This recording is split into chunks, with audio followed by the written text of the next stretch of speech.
Bom dia, gente. Bom dia. Meu nome é Isadora, para quem não me conhece. Eu estou no segundo ano de psicologia corporal. Eu não sou psicóloga, nem.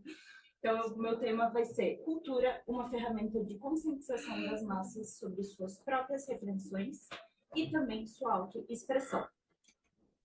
Eu achei esse tema bem interessante, porque já desde o início da leitura do livro Psicologia de Massas do Fascismo, o Reich começa a ter uma atitude bem crítica em relação à cultura, né? Na verdade, ele começa a falar suas opiniões a respeito da cultura, englobando desde a educação, a família, tudo isso que todos os meus colegas trouxeram até então, né? Explicando a fundo. Mas o que eu vou trazer aqui é realmente essa parte da cultura. Para o Reich, a cultura não era só um conjunto de conhecimentos e crenças, né? Ele se aproximava muito dos conceitos do marxismo, inclusive tem no livro dele aquela frase bem conhecida do Marx, que as ideias da classe dominante são, em cada época, as ideias dominantes. Então, ele abrangeu um pouquinho esse conceito e é sobre isso que vai se basear um pouco o meu trabalho. Para ele, a cultura reprime, manipula os indivíduos desde a infância e cria mecanismos para controle social e político. A parte central da cultura autoritária e repressiva para o Reich era a repressão sexual, né? Para ele, a repressão sexual atua como uma força que inibe a liberdade e perpetua as estruturas de poder. O Reich entendia que suprimir a sexualidade natural das pessoas suprimir a sexualidade natural das pessoas cria neuroses e tensões, né, que tornam as pessoas mais conformistas, subservientes, diminui as resistências às injustiças sociais e políticas. Então, reforçando bem, o Reich entendia que a cultura era realmente uma ferramenta poderosa que era usada para realmente diminuir as pessoas e usada nessas estruturas de poder. Tá?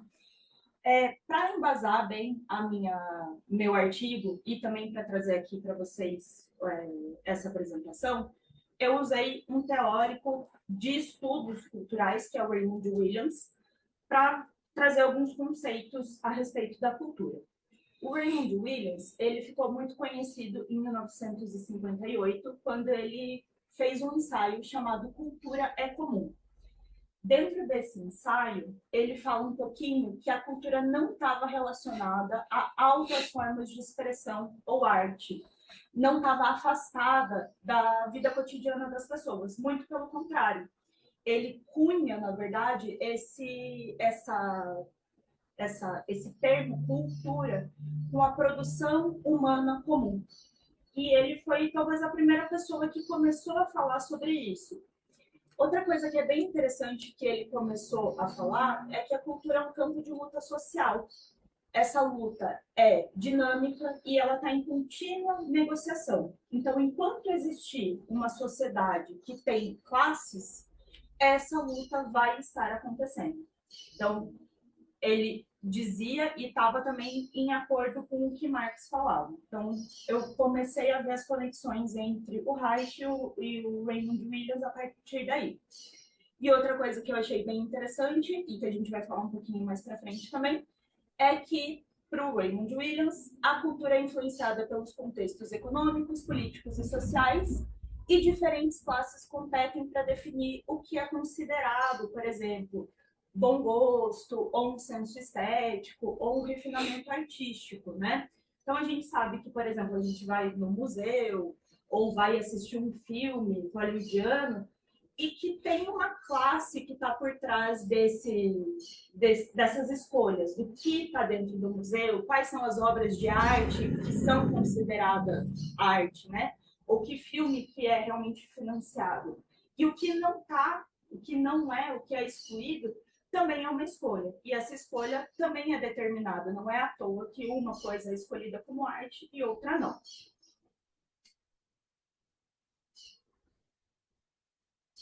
O Williams, ele popularizou também alguns conceitos, não foi ele que cunhou, mas ele popularizou uns conceitos que é a cultura de massas, que também pode ser considerada a cultura hegemônica, que foi mais ou menos o que o Reich falou também, mais no livro dele do Psicologia de Massas do Fascismo.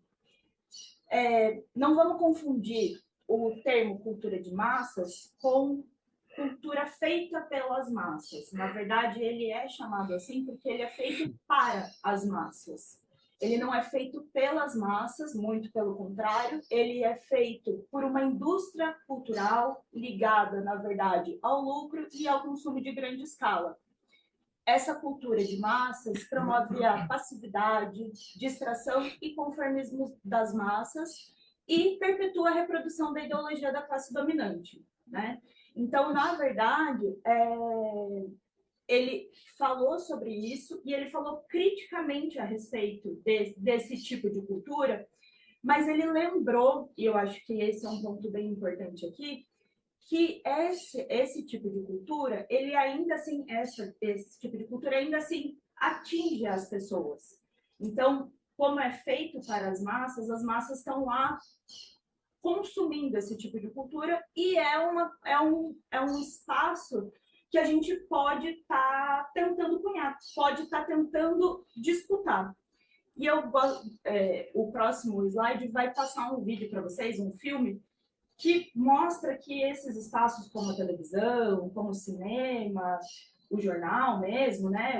Hoje em dia não tanto, mas as redes sociais, elas podem estar, na verdade, sendo utilizadas para a gente mostrar para as pessoas essa questão da classe social, fazer essa disputa da consciência da população.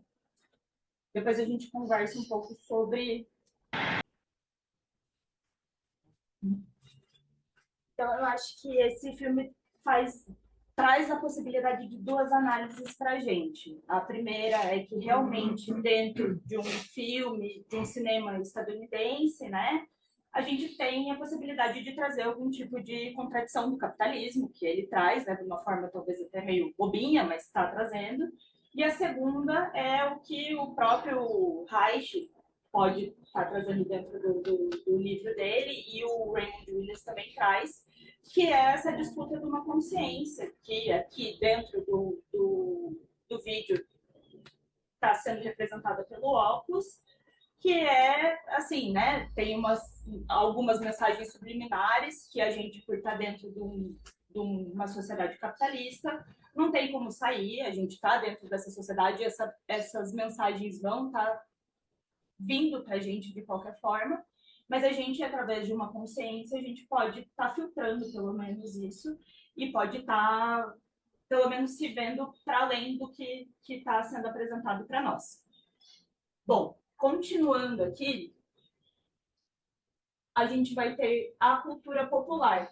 A cultura popular, ela vai sempre fazer resistência à cultura dominante ou à cultura hegemônica, porque justamente ela é feita de práticas cotidianas, tradições e formas de expressão das classes populares. Diferente da cultura hegemônica, ela é feita pelas pessoas comuns. Ela é feita justamente daquela cultura comum que o Raymond Williams tinha citado lá no artigo dele. Ela reflete a vida e os valores das pessoas comuns. Às vezes, inclusive, ela é vista como práticas culturais inferiores ou de pouca qualidade científica. Inclusive pelas próprias pessoas produtoras dessa cultura, né? Às vezes a gente entende como uma crendice, ou como uma tradição oral, ou como um artesanato, uma coisa assim, e coloca ela num lugar de inferioridade. A cultura popular é criativa, pode estar em constante mudança à medida que grupos sociais que as moldam as transformam. Então, o que significa isso? Que somente as pessoas que moldam essa cultura que são capazes de transformar elas. E por quê? Porque elas são expressões genuínas das experiências e os desejos das pessoas. Então, ela não pode sofrer interferência externa. E aí, nesse ponto, eu achei muito interessante e fiz um gancho com a leitura que eu estava fazendo do análise do caráter, do movimento expressivo. que o Reich fala que o organismo vivo se expressa em movimento, chamado movimentos expressivos. Deixa eu só pegar minha colinha aqui. Que ele também falou que a emoção significa movimentar-se para fora, e logo depois disso, ele fala que a linguagem musical provoca uma sensação de um arrebatamento interno, mais lá no finalzinho do livro. E eu fiz uma correlação dessa expressão genuína com o movimento expressivo, e ontem, no trabalho dos nossos colegas, ele também fala que o movimento expressivo se dá no não movimento. Então, na pausa, exatamente. E, para mim, dentro do meu trabalho, dessa visão, eu achei que isso pode ser uma forma biológica, inclusive, de expressar arte, de falar sobre arte, de uma representação de arte, mas não essa arte muito obtusa, e sim essa arte da produção humana comum mesmo. Então, eu fiz essa correlação e quis trazer também um pouco mais do que só a parte teórica para vocês. Então, no meu trabalho, eu acabei indo para a rua, trazer um pouco mais do que só a parte teórica e um tipo só de cultura popular, por assim dizer, né? Então, essas fotos que vocês viram no trabalho fui eu que fiz, ou alguns amigos também.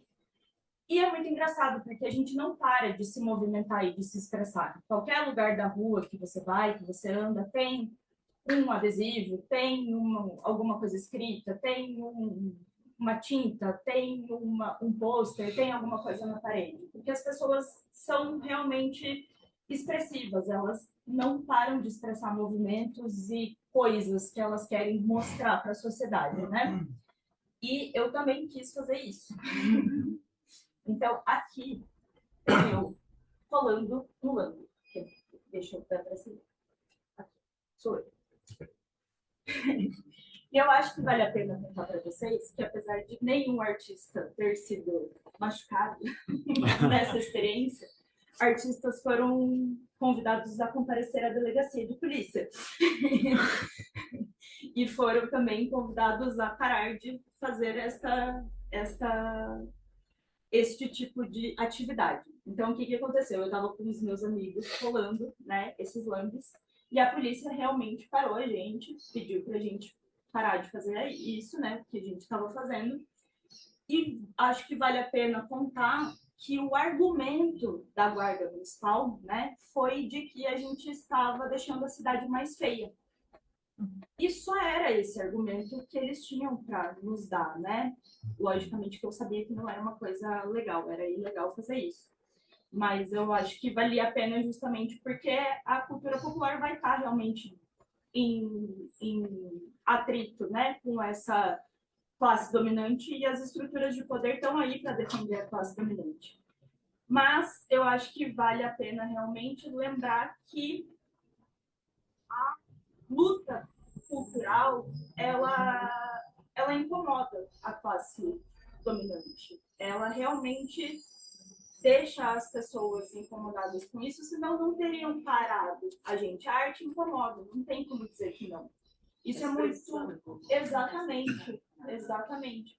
Isso é muito forte, e esse incômodo, ele é cultural, ele é ideológico e ele é também estético, porque era sobre isso que o guarda falou para nós. Então, a partir disso, eu queria ler um texto do Raymond Williams, que fala sobre esperança. Eu nem sabia que você ia falar sobre esperança ontem, mas eu trouxe também um texto sobre esperança.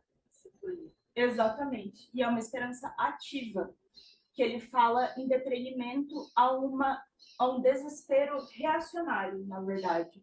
Ele está falando sobre um desespero reacionário e ele fala sobre uma esperança ativa revolucionária.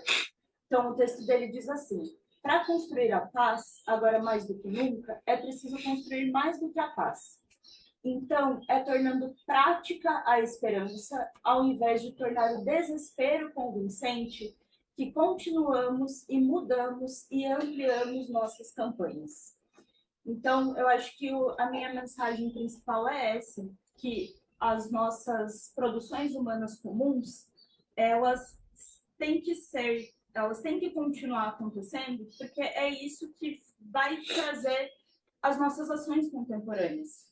E é isso que vai fazer um mundo mais haitiano, é isso que vai trazer mais amor para o nosso mundo, é isso que vai trazer um mundo um pouco mais igual, um mundo menos reprimido, um mundo menos fascista. E só para finalizar, eu vou deixar tocando um vídeo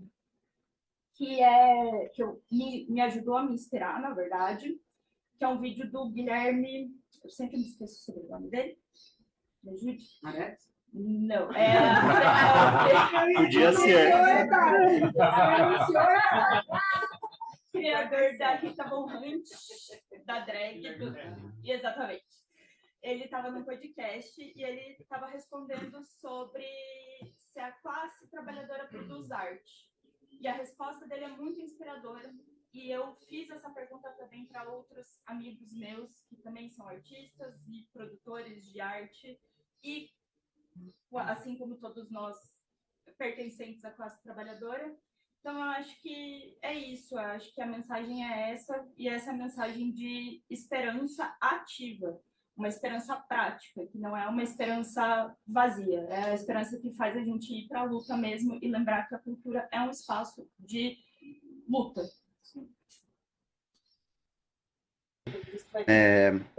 Então, de novo, a classe trabalhadora produz arte? A melhor resposta é o que é arte. Sim. E aí, pronto. A pergunta implode. Sim. Porque você acaba de acessar um lugar que Jesus Cristo, a arte é um discurso. A arte é um efeito discursivo. Ela não existe enquanto tal, até que alguém com uma varinha de pirlim-pim-pim chamada linguagem a alce a posição. Então, o que é a arte? Tempo a tempo, sociedade a sociedade, grupo a grupo, piriri, piriri, piriri. A classe trabalhadora produz, até onde eu sei, tudo que é produzido pela classe trabalhadora. Perfeito. É da experiência humana. É da experiência humana produzir linguagem. Sim. Né? E aí, linguagem não é língua. Mas nós somos seres de linguagem. Sim. Né? Então, ao longo da vida, a gente canta lavando roupa. Sim. Tipo, o canto da lavadeira. Sabe?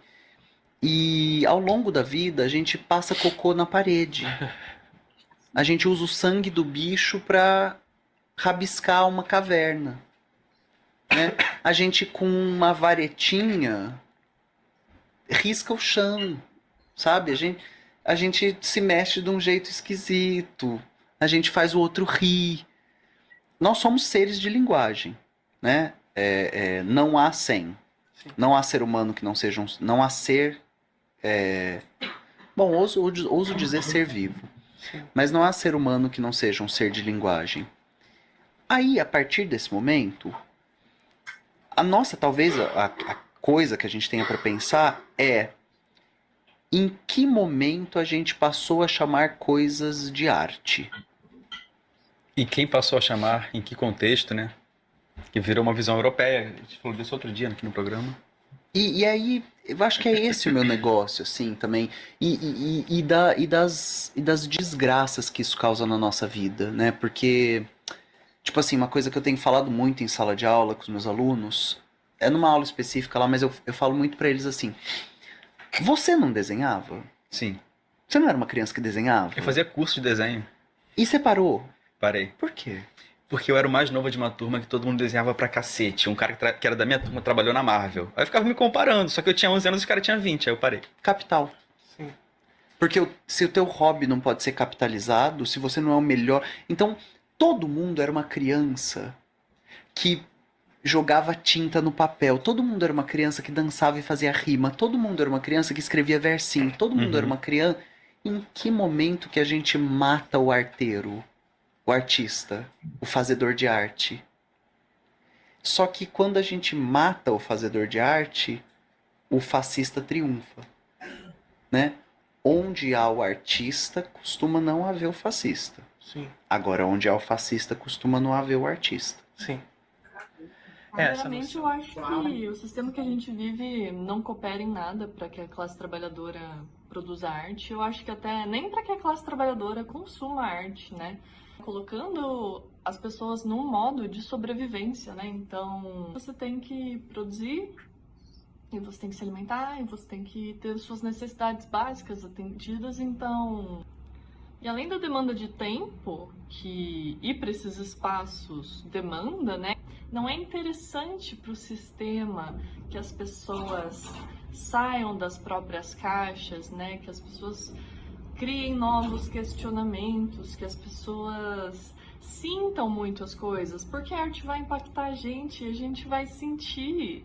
O sistema que a gente é anestesiado, né? Então até foi trazido o termo do fascismo. Eu acho que uma ferramenta forte do fascismo é a desesperança, né? O fascismo surge nos países em momentos de desesperança e de uma forma que busca que as pessoas estejam muito anestesiadas para que elas não se choquem e não se oponham à violência, né? Então, para que a violência do sistema exista, as pessoas têm que estar assim, e a arte tira a gente desse lugar, faz a gente pensar em tantas coisas, sentir tantas coisas. E se a gente tá pulsando vida, a gente não vai aceitar essa vida medíocre que nos embutiram, né? Então, por isso que eu acho que a arte é uma ferramenta muito perigosa para o fascismo, para o sistema neoliberal que a gente está inserido. E porque a arte, ela traz empatia, ela humaniza a gente. E criar é uma ferramenta, né? Eu tô tirando algo de dentro de mim, mostrando pro outro. Isso vai gerar uma conexão. Alguém vai lá e vai enxergar algo dentro dela a partir do que eu criei. E eu, quando vou consumir arte também, né? Ela cria conexão. A arte é uma ferramenta que pode nos tornar agentes da nossa própria narrativa. Se eu tenho minhas ferramentas de expressão, a criação diz que você pode extrapolar todos os limites. Você entra no âmbito da possibilidade quando você cria. A visão que a gente tem hoje em dia, né, ocidental, e a arte como uma futilidade, um luxo, algo decorativo. Se a gente pensar que as sociedades antigas não tinham a arte como esse papel de algo fútil, a arte era parte de todos os seus processos, os objetos do dia a dia, constituídos por símbolos, todos os seus rituais, todos os seus afazeres. A arte era parte essencial da rotina. E a gente coloca a arte como algo secundário, um lazer de domingo no máximo, para que a gente continue vivendo a mediocridade, que é o que o sistema quer. Mas não deixando de responder a pergunta, eu acho que sim, a classe trabalhadora produz arte, e não vai ser a arte que está nos museus, provavelmente, vai produzir arte nas brechas, né? Quem escreve uma carta de amor está fazendo arte, quem faz um desenho ou uma frase no banco do ônibus está fazendo arte, das ruas. A classe trabalhadora vai fazer arte, mas ela vai ter que fazer arte dessa forma mais marginalizada, das brechas, não, achando essas fendas. Mas eu acho que a arte existe e resiste em muitos lugares. Basta prestar atenção. Bom, eu acho que somente a classe trabalhadora produz arte, porque, primeiro de tudo, a arte é um trabalho, né? Então, se você é um artista, você é da classe trabalhadora, mas também para pessoas que não vivem da arte necessariamente, acho que são as pessoas que têm maior, talvez, potência de ter uma voz artística poderosa e ter o que falar ter sobre o que falar, tá ligado? Ter uma vivência de vida que vale a pena ser contada de forma artística, assim. Então, eu acho muito difícil uma arte da burguesia ser interessante de verdade. Talvez possa ter qualidade técnica, alguma coisa assim, mas, sei lá, aí é só uma coisa mais de ser um artesão, talvez, né? Não tanto a arte, comunicação e tudo mais. E como isso impõe o fascismo, aí é uma ótima pergunta, porque eu não sei dizer. Eu acho que você está fazendo arte e aí você está se impondo ao fascismo de qualquer maneira, porque o fascismo não quer que a gente faça arte, ele quer silenciar a gente, quer silenciar a classe trabalhadora, raça, gêneros. Então é um ato de resistência por si só, assim. Acho que esse é um jeito já de você estar indo de contraponto ao fascismo e, sei lá, combater ele de alguma forma. É isso, gente. Muito obrigada.